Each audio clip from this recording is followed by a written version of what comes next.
That's for like dramatic effect. That's for like that's to startle the audience. That's not for smooth transition. Which this song is pure smoothness, buttery smoothness, which is why I was going off on how much I love her. Can't help it. But so let's get into it. So now that we know how to play the chords, let's go ahead and play the chords. Now you hear that? That's not a finality. That B major 7, one, is not in the right key.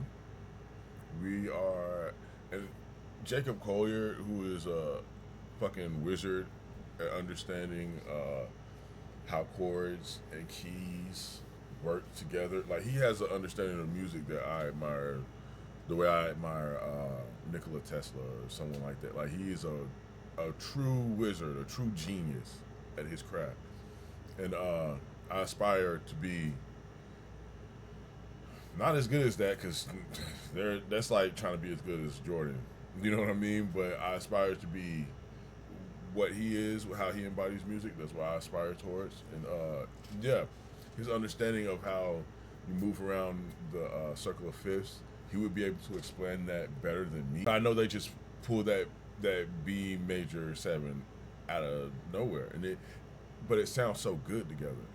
Everything works so well together that B major 7 just like continue, and you go back to the root. The root feels final. And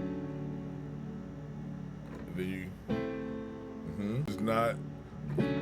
That makes it sound final, but it also lets you know there's a beginning again. It's like taking a step forward in this circular loop that I want to pull up the circle of fifths now. See if we can do that. So these are all the notes in this key, and it shows you the relationship between notes in each key, right? So there are no borrowed notes in a D flat, in a D major and a B flat. Or at least no borrowed keys, but there are borrowed notes. So D is one of those notes, right? There's a similarity, but it's a D minor, not a D major. But if you listen to D major and then D minor,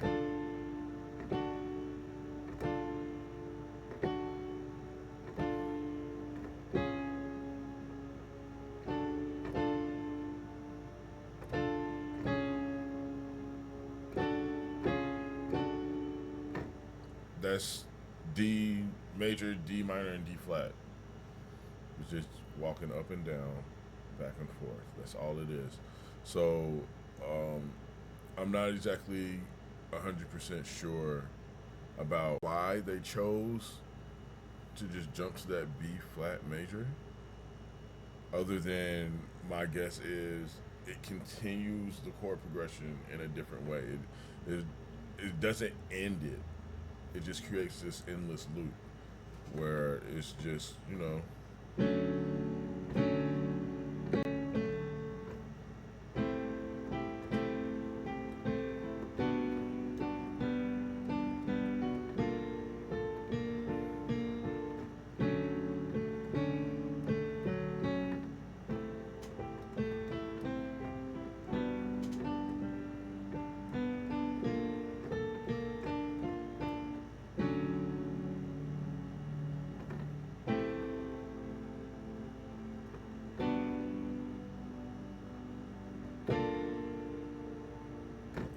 that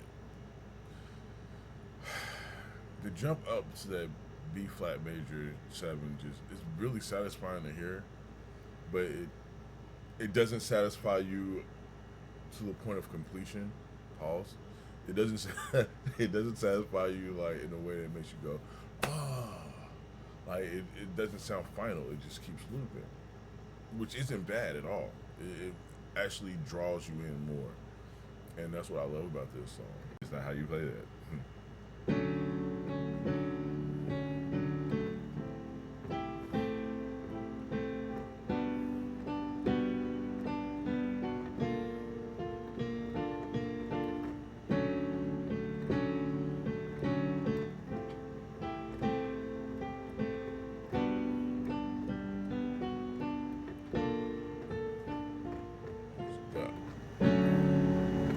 So simple.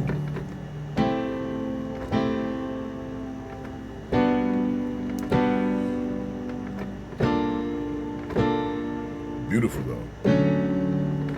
And nothing changes. Stays right there in that little loop. 3, 4. 1, 2, 3, 4. 1, 2, 3, 4. So it's probably on that one E and the and or the of that 2. 1, 2 E and. Yeah, probably the and.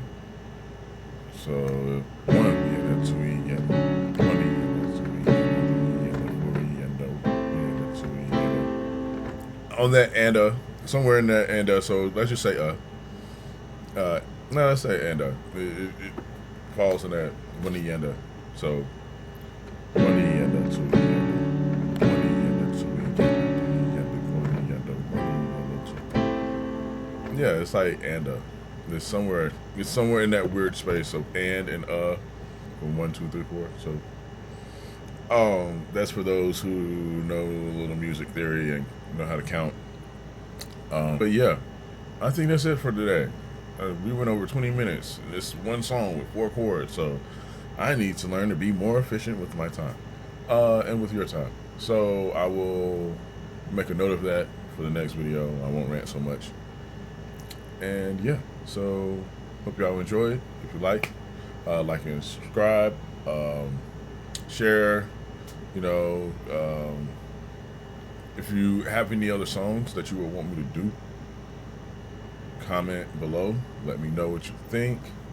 And yeah, there we go.